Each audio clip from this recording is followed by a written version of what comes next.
So in many societies, birds are recognized as wise, maybe specific birds. In India, crows are recognized as wise. Crows are recognized as birds which are having ancestral wisdom.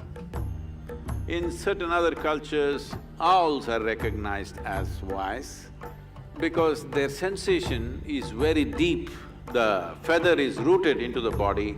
Small things that are happening around, physical things, it notices. It's because of this, on certain trees, it will not sit in the night.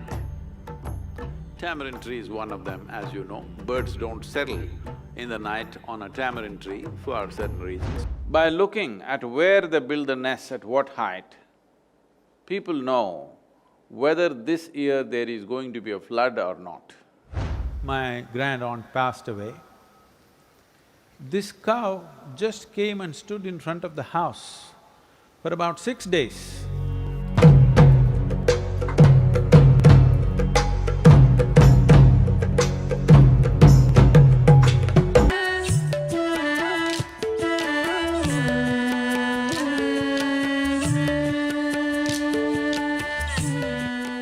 Now,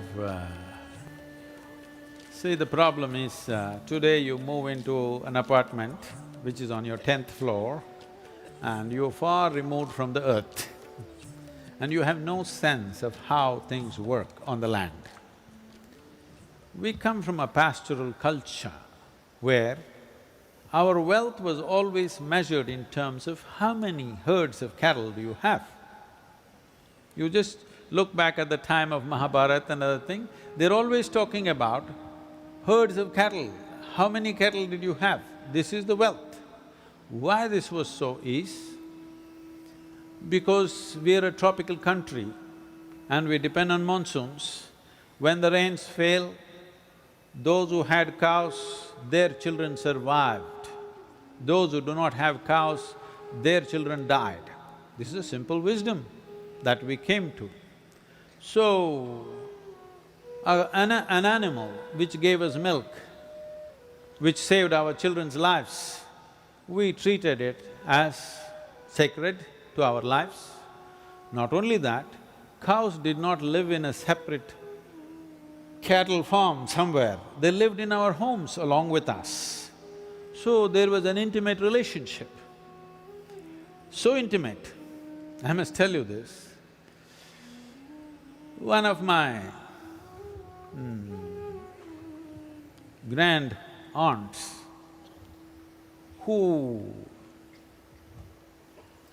had a cow, all cows had names at one time, okay? This cow was called Lakshmi, very dear to her.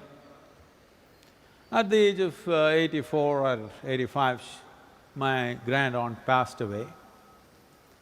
This cow just came and stood in front of the house for about 6 days. Never ate anything, drank anything and died right there after 6 days. So that's the level of emotion that a cow is capable of. I have personally seen, when I was growing up, my grandmother always showing a particular cow and keep telling me that you are drinking the milk of this cow, this is your second mother. They were actually openly telling me, suppose your mother dies. I'm just a 2-year-old kid. These are days you were never supposed to utter death, the word death, but those days, because mothers could die. So my grandmother tell me, suppose your mother dies, this is your mother. She is the one who is nourishing you. Every day I'm told this. So every day I'm supposed to go and at least touch her and play with her for a few minutes a day. This was a part of our growing up. So naturally there was a huge emotion towards the animal, and I have personally seen that if you develop a certain intimacy with a cow, suppose you are going through some grief and some turmoil within yourself, you need not be in the presence of the cow, you are somewhere else. The cow will shed tears for you. So because it has human emotions, we said killing a cow amounts to murder. Eating a cow amounts to cannibalism. This is how it was seen in the past. Well, we can't go back to that time anymore. We are we will go into the deepest oceans, and at the bottom of the ocean, what is there, we will pick it up and eat it up. We have learned how to exploit everything on the planet, but in an agricultural nation, I want you to understand this. If you don't know this, sir, already, let me tell you this. 25% of India is turning into a desert in the next 10 to 15 years' time. How desertification happens means it's just this. In normal agricultural soil, the minimum organic content that has to be there to call soil soil is 3 to 6%. 3% is the most minimum. But today, in many states like Punjab, Haryana, Marathwada, some parts of Tamil Nadu and Karnataka and Andhra Pradesh, the organic content has gone down to 0.05%. That means in the next 3 to 5 years, this will become sand. If you remove the organic content from the soil, soil will become sand. If your soil becomes sand, then we say your nation is a desert, isn't it? How is this going away? I don't know, young educated people should be thinking about these things, for unfortunately we not doing this. See, you take 1 acre of land. If you take 1 acre of land, if you grow, let us say, 2 tons of some crop, what you have removed is 2 tons of topsoil. So if you want to put back organic content into the soil, there are only 2 ways: leaves from the trees and animal waste. Trees are already gone long time ago, animals you want to eat it up. How will you preserve the soil? If our soil turns into a desert, how are people going to live? With 1.3 billion population, very concentrated population, if you do not put the leaves of the tree and the animal waste back into the land, you will finish the nation. A nation which has a 12-month cropping system and which has agricultural history of 8 to 10,000 years, longest agricultural history on the planet. Now if you take away the soil and turn it into sand, is it a great thing? You have to somehow preserve it. At some point at some point in near future, we have to come to this. If you have 10 acres of land, you must have this many trees and this many animals. This will become mandatory. If it doesn't become mandatory, there will be no soil left in the nation. One thing that we can know from birds, probably better than any meteorological instruments, is if we listen to them carefully, we would know the meteorological conditions or the weather patterns very well. Many studies have observed this. On the banks of Ganga and also Narmada river, certain birds which nest very close to the water, by looking at where they build the nests, at what height, people know whether this year there is going to be a flood or not. I'm saying the birds build this nest at least 4 months before monsoons. But they will build the nest much lower if the rains are not going to be too heavy and there's not going to be any flood. But if there is going to be a flood, they will build it way higher up. Just by observing this, traditionally people have always known this year it's going to flood, this year it's not going to flood. So obviously, before any of the normal what our instruments can read in terms of meteorological conditions, before water vapor, temperature, other things manifest, already there are signs in nature which a bird is able to see. Probably among human beings, one creature who pays maximum attention to meteorological conditions is an aviator. a farmer to some extent, but much more an aviator, because one who wants to fly is always watching out for the weather, because that will decide whether you're going to fly or not, whether you will fly all the way to another world or you're going to land in this world. A lot depends on the weather. So, birds being avians, probably they have learned to pay attention to nature in terms of meteorological conditions like nobody else. There are many other aspects. One knows about the migratory patterns of the birds very distinctly. They know the weather patterns, otherwise they cannot make this flight, long-distance flights across continents. Maybe ocean-going people, that's why the pirates had a parrot they didn't have a GPS So, reading weather patterns and wind patterns, one who has to fly. Today, our flight is powered by very brutally powerful engines. But if you were to power yourself just by your own wing, the wind patterns are paramount significance. If you don't know the wind, there is no way to fly. At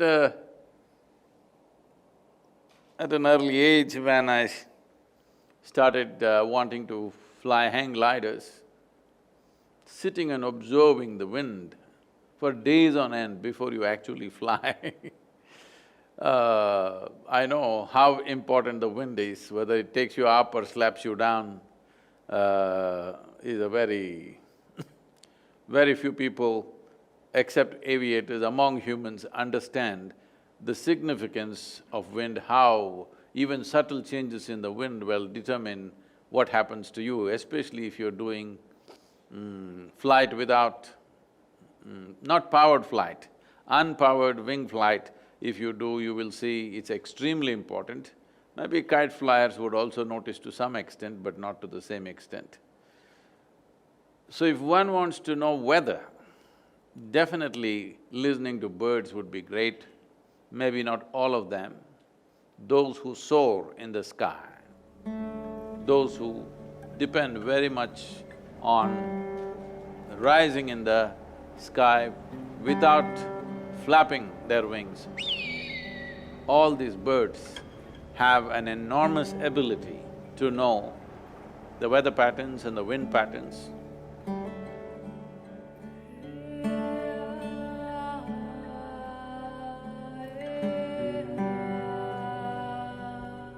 In the evolutionary scale of things, we recognize, the yogic system recognizes three levels of development as very important. Within you, these three, instead of calling them aspects, let's call them these three stages of development or these three animals or lives which still are, from an amoeba to who you are right now. The three animals still live within you in different ways and represent different aspects. This is called as Swana, Kaka and Naga. Swana means a dog.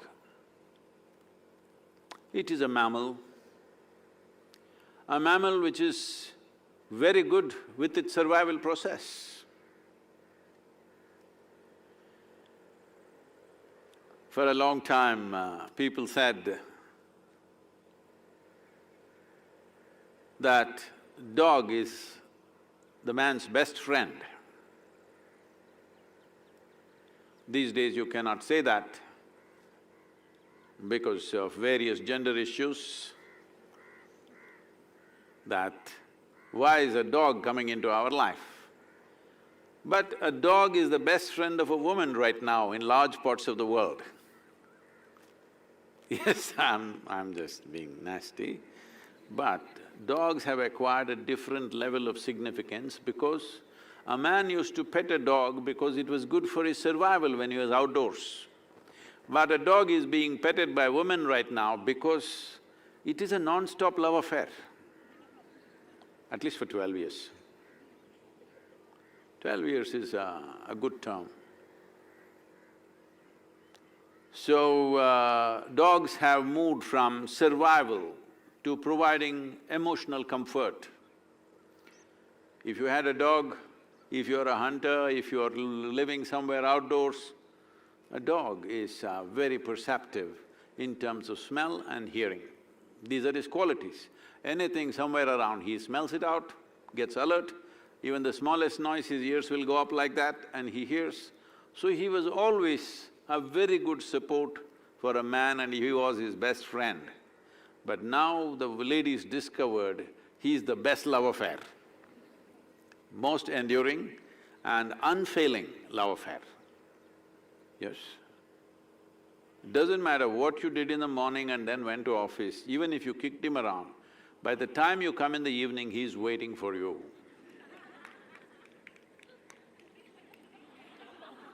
Not here, but here. So, the quality of the dog is of breath and brain as far as yoga is concerned. Swana is connected with your breath and your brain. It stimulates certain dimensions of your brain that your survival process is greatly enhanced. You become smart. No, do not misunderstand intelligence as smart. You become smart means, to be smart, you must have somebody a little dimmer than you next to you. Only then you feel smart. Otherwise, if you're by yourself, there is no chance of feeling smart. Intelligence is a different aspect. Intelligence is a very inclusive process. Being smart is always in competition with something else, being better than somebody. So, a dog is smart. So, this dimension exists within us, and by handling our breath in a certain way, the swana aspect of you can be activated.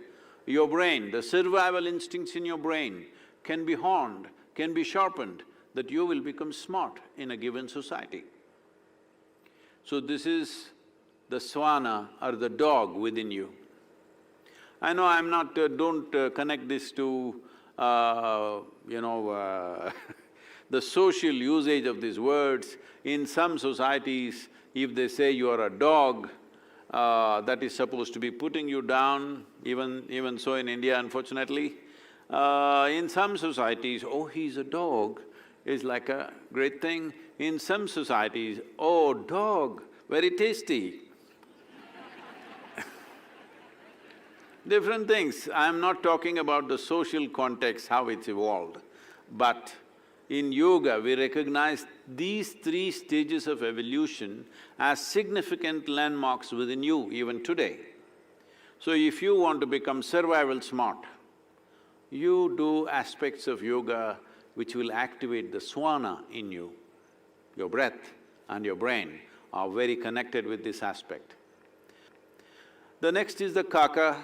Kaka does not mean just the crow, because crow is, because if it's a democracy, if all the birds vote, crows will win because their numbers used to be more, not anymore. There used to be more before the cell phone towers came. Now, their numbers have become very limited. I don't think we have seen a crow anywhere around here in the last few years. We have not seen a crow. I have not seen a crow in the yoga center at all. So, a crow used to be big in number in population, so we represented all the bird life as a crow. Kaka does not necessarily mean a crow, it means a bird. A bird is of a certain nature. Here, it's… the sense of smell and hearing is dominant in the swana or the dog. In the bird, the sense of seeing and sensations are very significant. Sense of seeing is significant, you know that the eagle that is flying up there, very high up there, nearly 2,000 feet sometimes, but he's looking down. A little mouse moves in the land here, he just knows and he comes straight down for his dinner or his lunch. So, in terms of sight, they're very sharp. You know, you want to have a bird's eye view if you want to get a grasp of the place. So, he has a vision which gives him a sense of what is what very clearly because he has a distance. Because of flight, he has a distance. Because of the distance, he gets to see things in a certain way which leads to certain wisdom. So in many societies, birds are recognized as wise, maybe specific birds. In India, crows are recognized as wise. Crows are recognized as birds which are having ancestral wisdom. In certain other cultures, owls are recognized as wise. In India, owl is considered to be stupid. This is all cultural stuff. Different people perceive different ways, but anyway, once you have a bird's eye view of something, you naturally become wise because you have a bigger picture which others who are crawling on the earth do not have. So, a bird is considered wise if one is seeking wisdom, a larger wisdom of things of the world, then you need to activate the kaka within you. And in terms of sensations, well, this is something probably most people have not paid attention to. A bird is covered with feather unless it's dressed, you know.